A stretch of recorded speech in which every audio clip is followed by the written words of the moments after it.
Mambo vipi mtazamaji? Bado tumepata nafasi ya kupiga story na Masha Love. Tuko naye hapa Masha mwenyewe. Masha, mambo vipi? Poa. Mzima? Mzima tu. Ya dunia ni mengi ndugu yangu. Ni mengi sana. Maana leo hiki kesho. Ukiyafuatilia atakuua. Na moja kati ya kitu ambacho mimi nilikipenda bwana, niliona Glady aliposti kwenye akaunti yake ya Instagram.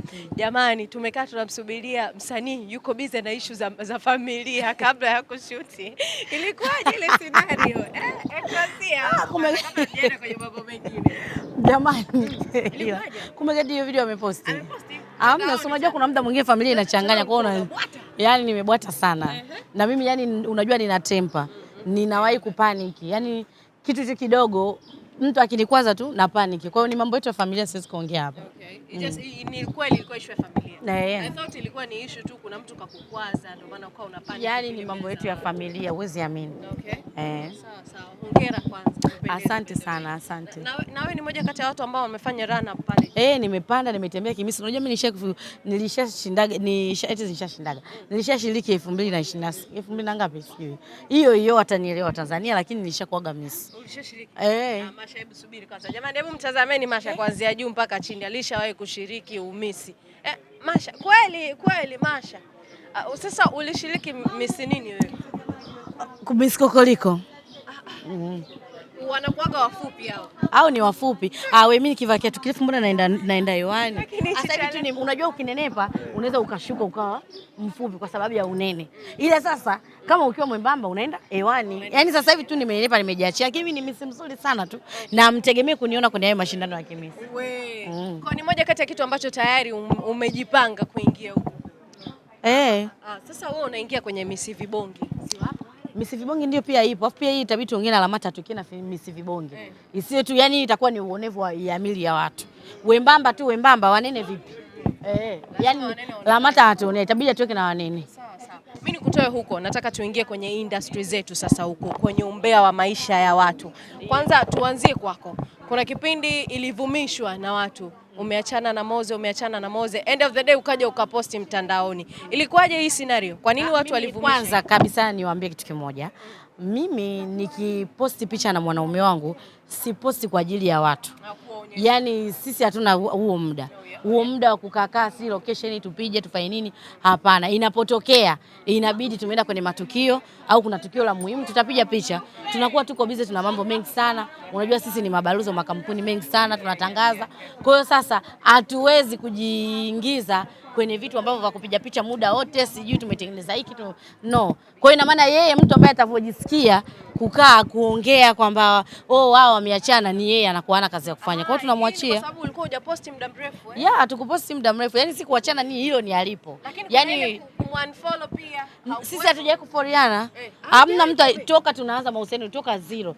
Moze hajawahi kunifollow mimi sijawahi kumfollow Moze. Mimi nimeshangaa siku. Unajua mimi niliingia kwenye account bwana. Nikasema mbona kama kuna namna hawa wameunfolliana yani au penzi ndo limeishia kando yani hapo.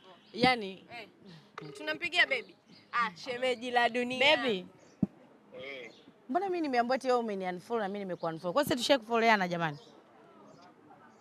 Wafanya kazi zao wanakuambia. Umeshasikia mnaomba mfanye kazi. Fanye kazi zetu. Moze uko live hapa. Subiri tuone kwanza kabla hatujajua kabisa. Nimemsoma Kiarabu. Huyu ni mume wangu.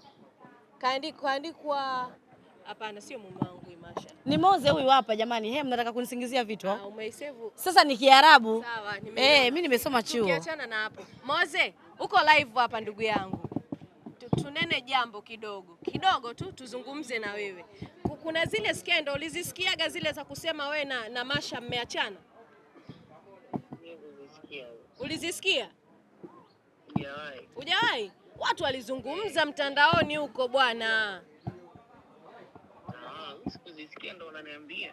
Watu walizungumza maneno mengi, wameachana, wapendani, sijui nini. Maneno yalikuwa mengi ujue. Wameunfolliana mtandaoni. Yaani mnavyoona sasa hivi kila mtu anakaa kwake, sio kama mwanzo, yani vile wanavyokaa nyumba moja. Mpaka watu tukashangaa ujue. Basi habari ni siza kweli kama umetaka kujua ukweli. Baby nakupenda sana. Nakupenda baby. Jamani, penzi bado lipo na ameseviwa Kiarabu. Ile sijaisoma vizuri, ila sio mume. Yani ni hivi, kama kuna mtu yoyote anategemea mimi nitaachana na huyu bwana, nitaachana na Mozi, atasubiri sana. Yani akaya tulie tu afanye kazi, kwa sababu sisi tuna mambo mengi sana kufanya na mwanaume wangu. Kumfollow mtu sio ndo kumpenda, na kumunfollow mtu sio ndo mnapendana. Mapenzi ni yako serious tu hivyo. Tumemaliza kama ilikuwa ni hiyo. Tunategemea ndoa. Ndoa wategemee. Tulitakuwa kuona tarehe 3 ya mwezi wa kwanza. Mungu mwenyewe atavyopanga.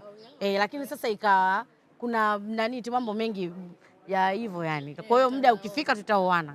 Bado. Nataka nikuulize swali la kizushi. Kuna watu, sio watu bwana, tusizunguke. Umemsikia ndugu yako, unaifanya naye kipindi kimoja. Nazungumzia Kerry Mastori. Alisema Diamond kaoa mke wa pili. Kerry live alizungumza hiyo. Alileta labda tuseme kuna ushahidi ambao nani ameuleta. Nikasema labda kwa sababu unafanya naye kipindi. Subiri, mmeona ana vyeti vya ndoa va Diamond kuoa mke wa pili? Sasa Diamond hajawahi kuoa, yule ni mfanyakazi wake, wanafanya kazi na yule Zuhura ni mkewe, wala hatarajii kuingia mtu wala kutoka mtu. Unaambiwa aliongea mengi. Alioa mwezi wa Ramadhani, nikasema nyie huyu dada.